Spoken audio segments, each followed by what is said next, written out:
Bleached hair extensions feeling dry and lifeless? Let's bring them back to life. Step 1. Choose the right products. Start with a sulfate-free shampoo and a hydrating conditioner to gently cleanse and moisturize your extensions. Step 2. Detangle before washing. Gently detangle your extensions using a wide-tooth comb, starting from the ends and working your way up. Step 3. Wash with cool water. Wash your extensions with cool water to prevent further damage and seal the hair cuticles. Step 4. Deep condition. Thoroughly apply a generous amount of deep conditioner, focusing on the mid-lengths to ends. Leave it on for 10 to 15 minutes. Step 5. Dry gently. After rinsing, gently squeeze out excess water and pat dry with a microfiber towel.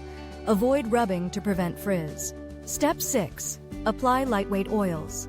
Once dry, apply a small amount of lightweight oil, like argan oil, to the ends to lock in moisture and add shine. Your bleached hair extensions are now hydrated, soft, and ready to shine.